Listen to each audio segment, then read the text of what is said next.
How has my life changed since moving to Australia? I would love to answer that question because I get variations of this question all of the time.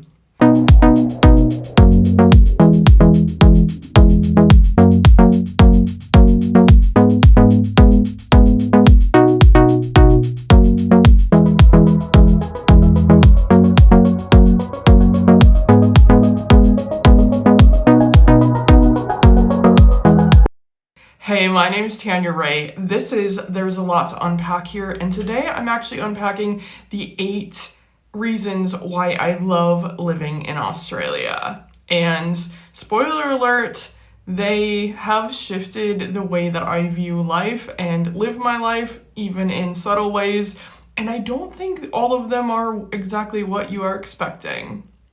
Number one is the ritual of real coffee. I understood that Australia has the reputation for having good coffee, and I didn't question that because I've previously lived in New Zealand where there's the same sort of situation going on, but I didn't know how much I would fall in love with the whole ritual of it, if you will.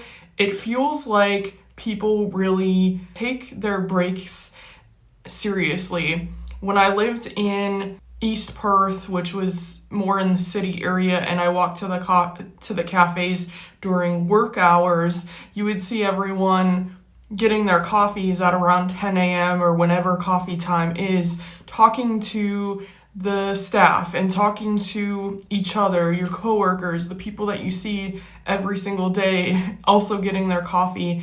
And it wasn't necessarily all about work and what was going on. Sure, some people were discussing that, but it was more of that community feel and that I'm taking a few minutes to decompress. I'm taking a few minutes to enjoy my surroundings and the people I'm with without worrying so much about what the next thing is. And I really love that because, yeah, we take coffee breaks in the US, but I feel like there's so much hustle around it and we can feel guilty about taking that time, and usually it's lunches at our desks. Not for everyone, of course, but I'm just saying that there's a different culture here around coffee and taking time out for coffee breaks and just allowing yourself to have a moment to enjoy it that I absolutely love, but also just coffee in general and the cafe culture. It makes me respect coffee so much more and look forward to it every morning, even when I'm making it at home, which I do 9 times out of 10. There's just something about it that makes it so magical here. Also, we have Milk Lab. This is not a sponsored post, but as someone who cannot have dairy in their coffee for a various number of reasons, this is the best almond milk coffee. They make others too. This is the best milk to make a latte. They're called Milk Lab for a reason. They take coffee really seriously here, including the alternative milks. And I just don't see that in the US, not that passion for reaching people with other dietary needs because we just don't have as much of an emphasis on good coffee.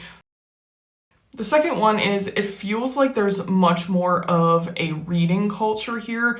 People are more apt to be lifelong readers or casual readers, and I don't know if this is actually true or if it's just my perception of what's going on, but I see a lot more people with Kindles and physical books out in public, especially at the beach, which totally makes sense, but I just see more of it than in the US. I hear conversations around me that I'm not necessarily even having where people are talking about, was the book better? Was the movie better? What did you think about this book? What did you think about that book? And I always felt in the US, with the exception of a couple of friends, I was always the odd one out talking about books, or I read this thing and people would be like, oh yeah, that's cool. Whereas here, it just seems like it's more embedded into the everyday life and the culture. The other part of that I absolutely love is that there are still bookstores here. And last time I said that, People said, no, they're dying off in Australia, and that might be true, and I really hope it's not true, but we still have them. Versus in the US, you might have a Barnes and Noble, or in some cases, in maybe a smaller area, you might have a locally owned bookstore, but they are becoming less and less common, and I don't really see people in them when I go to them. Versus we just had last month winter break for the students, and you could tell because I went into the bookstore after the couple of weeks of break that they had, and you could tell that the students had been in there and bought a bunch of books for their break.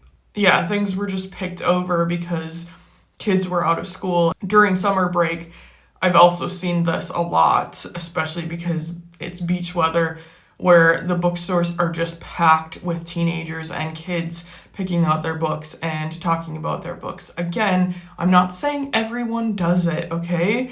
I have heard that the reading crisis has hit Australia from Aussie teachers, but I don't think that it's at the point that it currently is in the US. The third one is that mall culture is not dead. Malls are still very much alive around here, and there's a good reason why that is, but we don't actually call them malls. I don't think they are called shopping centers, and it's really a brilliant idea because people go in there to get their groceries, but some of these shopping centers are massive and have everything that you could ever want, including getting medical appointments done and going to the gym and any type of entertainment that you're going to do, like watch a movie or go play mini golf or something. Some of these shopping centers, like the one near me, which I am going to create a post about, they have all of that there. You can get your hair done, you can get your nails done, all of the things that, yes, in the US, we have malls that have most of this stuff, but I don't see people going for groceries. We usually don't have that in a mall. And the one that's near me has, I believe, 3 grocery stores. Plus you can pick things up at Big W, which is sort of like Walmart or Target, and all of those things. And it's just, people are still going there. They are packed on the weekends, and it can be kind of annoying, but it's also nice to see people out and about. And what I love about it, how it's sort of changed my life, is in the US, I had become so reliant on delivery, curbside to go. I never went into the shops, and I could go probably months without doing it. My husband likes to do shopping, so I was able to avoid it at all costs, but now I really enjoy it, even though the shops are busy. They're busy because a lot more people are willing to go get their stuff than have it delivered. I don't know if that's true on the East Coast, but here in Perth, a lot of us are still going to the shop. And there's still that 90s, early 2000s culture and earlier, or where teenagers are actually going to the mall and enjoying their time, going shopping, doing the entertainment thing, and hanging out at the food court and stuff, which is super nostalgic for, I think, most of us millennials, even though I'll throw a clip up there of what the mall that I grew up with in my small town looked like. It wasn't really even a mall, just one floor, and now it's still open for business, but I can't tell you why, unfortunately. Number 4 is sunrise to sunset living.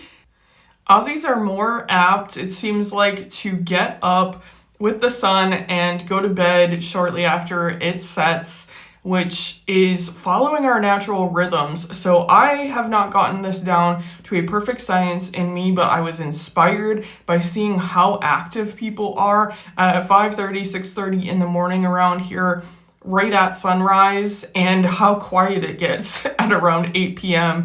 You see everyone's lights off, everyone has turned in for the night, and things open and close really early compared to what I'm used to in the US as well. So it all makes sense to adjust your schedule to that for a various number of reasons. That is how humans are designed, arguably, so it is actually better for us.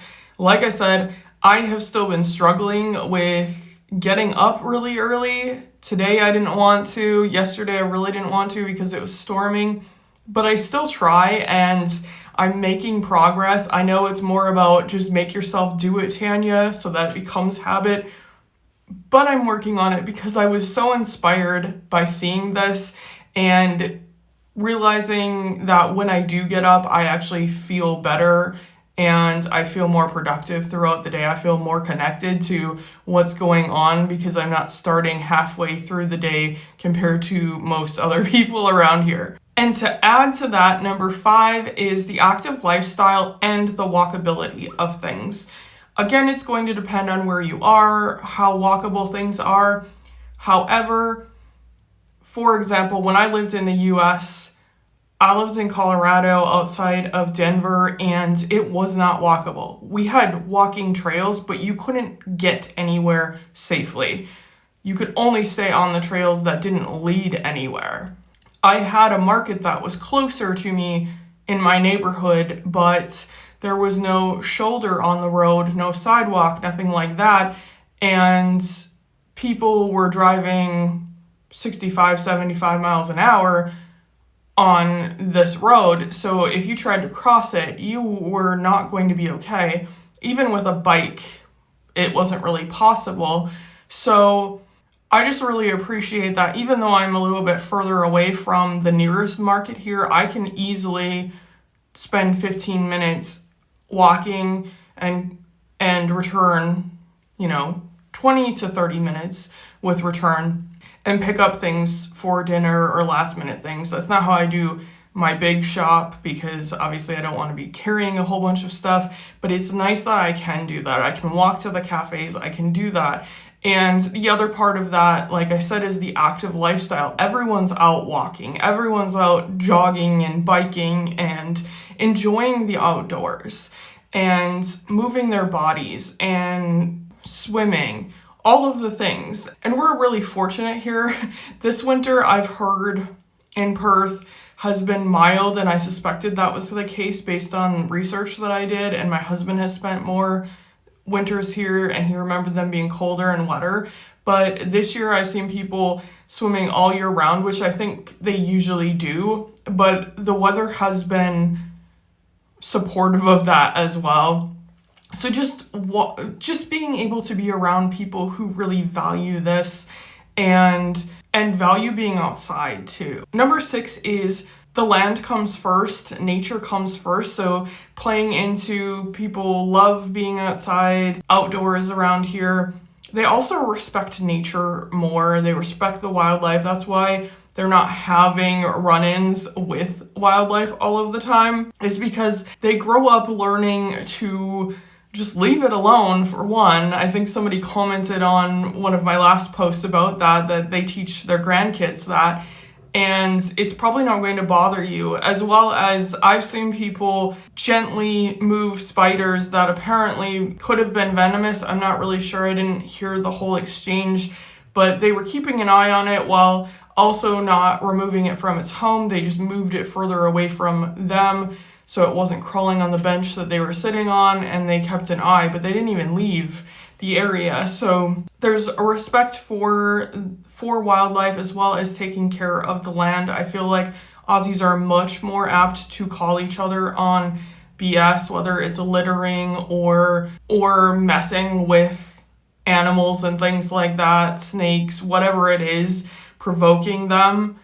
They don't stand for that. And number 7 and 8 kind of go hand in hand. So 7 is work doesn't own you. Aussies have a really great way of creating work-life balance, and part of what I was just saying about being outside and enjoying nature and enjoying activity is it's very common to see the beach really busy at 6:30, 5:30 in the morning. People are stopping at the beach and having a swim, having a surf, having a run, whatever it is, before they're even going to work. They're enjoying that part of their life before they go to work. And I don't feel like it's a have to for a lot of people. I mean, yes, there's a lot of people who really take care to move their bodies and make sure that they stay in shape and really caring for them. So I'm not saying that it's not because of that, but I am saying that I feel like it's a little bit different of an energy around it, where they're also doing it for the enjoyment of it. It's a habit and it's something that they enjoy. And I don't blame them. Walking by the beach, swimming at the beach, and all of that right away in the morning would definitely set my day right. So there's that, but it's also the work-life balance of not taking everything so seriously and not taking it home with you. Of course, people still do. They're human. They have responsibilities, but you don't hear that type of conversation all of the time. You see people that seem to be a little bit more present with their family when they're not working. They allow themselves to let loose. They allow themselves to have downtime. And I think this is really important. And it's definitely something that I have learned about myself, that I approach everything with that hustle mentality because that is what has been ingrained in me. But I know that it's not necessarily the best thing for me. It's not necessarily getting me closer to whatever my goal is. Working hard, sure, that there's nothing wrong with that. But defining myself by what I am creating is a completely different thing. And that leads into number 8, which is you are not your job title. This is deeply embedded into Aussie culture for a number of reasons, and I really respect this. I have learned so much about what actually matters from this, because Aussies they're not as judgmental about status here. In fact, it's kind of the opposite, where they're more apt to judge each other for or take each other down a notch if they are acting too big because they have climbed up, which is good and bad, and I don't want to get into that right now, but there's a thing called fair go and also tall poppy syndrome here, which fair go is everyone deserves a fair chance and fair treatment. And of course, like, how can you argue with that? And then tall poppy syndrome takes it a little bit further, and it's kind of the checks and balances of fair go, in my opinion and my understanding of it, where they are going to knock you down if you get too big of a head or you're stepping on toes to get there. And unfortunately, sometimes that means that people might not want to share their successes. So there's a different view of both status and what you do for a living and what success is and what's important. And I think that is really important. I think seeing friends that are at a table where one might be a CEO of a company and another might be a janitor, some kind of tradie, and unfortunately in the US, sometimes you don't see that. There's judgment around that. But the first conversation you have with somebody is usually not even about what do you do for a living, unless it comes up naturally. It's not like one of the first 2 or 3 questions like it is in the US, because people just don't care about it as much. It's not who you are. They separate that. That's the point that I'm trying to make in a roundabout way, is what you do for a living is not the same as who you are as a person. And what's valued more is who you are as a person. How are you showing up in life? Are you a good friend? All of those things. And I feel like not putting so much emphasis on status and title opens up for that. And it opens up for making connections in a different way that, unfortunately, in the US, sometimes I think we close ourselves off from. I know I have, even though I'm not super status driven and I never have been. You kind of gravitate towards people with the same career goals and things like that just naturally. With all of that said, I am just 100% grateful for the ways that my life and my mindset around different things have shifted just in the 6 months that I have been here in Australia. Tomorrow, I think, marks the 6-month anniversary of me leaving the States. Technically, it's not until a few days after that I arrived, with the time differences and the amount of time that I had to travel, but we're basically at the 6-month mark, and I am so grateful for this experience. And even though it has been tough, I'm not going to sugarcoat that. There have been a lot of things that have been very difficult for me. I am so grateful for all of the shifts that have been inspired by just being open to this experience and open to seeing how I can experience this in my own life, and more open to how Aussies actually live life. I'm still very much learning. This is just observation. I'm not trying to make huge generalizations here. These are just observations that I have made so far from my few select friends that are Aussie, as well as just being out and about. But I would love to know, what would you add? What would you argue? What would you omit from this list? Or if you have any questions, I always love to answer questions in posts. So see you soon. I am always grateful for each and every one of you who watch my content and or engage, and I'll see you soon. Bye.